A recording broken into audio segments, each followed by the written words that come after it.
Hai, Anda pelajar yang baru lulus sekolah lanjutan tingkat pertama, bingung mau lanjut di mana? Setelah lulus, ingin bekerja tapi bingung mau kerja apa? Ingin berbisnis tak tahu mulai dari mana? Kenapa nggak masuk BDP aja? Hah? Nggak tahu BDP? Sini awas tahu. BDP adalah singkatan dari Bisnis dari Pemasaran. Merupakan salah satu dari 5 jurusan yang ada di SMKN 1 Berau. Jurusan ini merupakan salah satu jurusan tertua yang ada di SMK Negeri 1 Berau, dengan saat ini merupakan angkatan ke-40.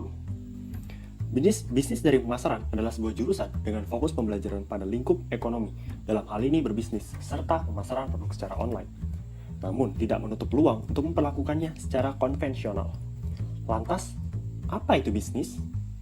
Bisnis adalah upaya memperjualbelikan barang atau jasa dengan tujuan memperoleh laba atau keuntungan. Apa yang akan kita pelajari? Kita akan belajar bagaimana merencanakan produk, menganalisis pasar, menggait hati pelanggan, melayani konsumen, strategi pemasaran, serta hal lain yang berkaitan dengan bagaimana bisnis dapat dibangun dan dikembangkan. Hal ini merupakan bekal yang baik untuk jalan di masa mendatang. Pembelajaran ini akan dilakukan secara eksklusif dan bertahap dari kelas 10 hingga kelas akhir. Memahami pasar, menganalisis pasar, perencanaan produk, dan strategi pemasaran. Sebelum memancing, kita wajib mengenali medannya. Sebelum berperang, kita wajib mengetahui siapa musuhnya. Maka, sebelum memulai bisnis, kita wajib mengenali siapa konsumen kita, bagaimana karakter dan kemauan mereka, serta seperti apa pasar akan bereaksi, apa yang disukai dan diterima pasar, serta bagaimana cara mengatasinya. Hal ini penting agar kita bisa menyiapkan langkah-langkah selanjutnya. Menggait konsumen, melayani konsumen.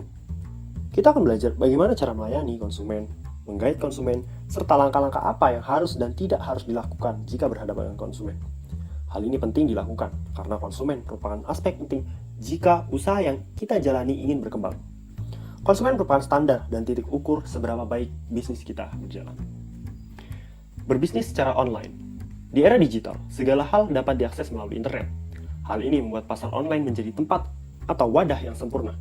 Kita akan belajar bagaimana memulai, bagaimana mengelola, serta mengatasi bisnis secara online, termasuk bagaimana cara memasarkan dan membangun bisnis secara efektif melalui media digital. Belajar di SMK tidak melulu soal berada di dalam kelas, menatap lembaran buku, dan hanya menghayal bagaimana sesuatu bisa terjadi. Selain teori, kita juga akan melakukan beragam praktek yang akan menambah pengalaman serta pengetahuan kita. Selain itu, di tahun kedua, kita juga akan melakukan praktek kerja lapangan, di mana kita akan terjun langsung ke lapangan, melihat dan mempelajari semuanya secara langsung. Selain itu, praktek-praktek juga diselipkan pada pembelajaran reguler. Yang terakhir, praktek-praktek ini akan diujikan di tahun terakhir sekolah sebagai sarana uji kompetensi, yang biasa disebut sebagai Ujian Kompetensi Keahlian atau UKK. Para lulusan diharapkan mampu membangun dan membangkitkan sebuah bisnis yang mampu menopang kehidupannya sendiri, serta memberikan lapangan pekerjaan bagi orang lain. Lulusan-lulusan itu diharapkan mampu mengatasi setiap masalah yang datang. Masuk ke jurusan ini juga tidak menutup kemungkinan bagi mereka untuk melanjutkan pendidikan ke jenjang yang lebih tinggi. Sudah tahu kan, BDP itu apa? Mari bergabung bersama. BDP oke, SMK bisa.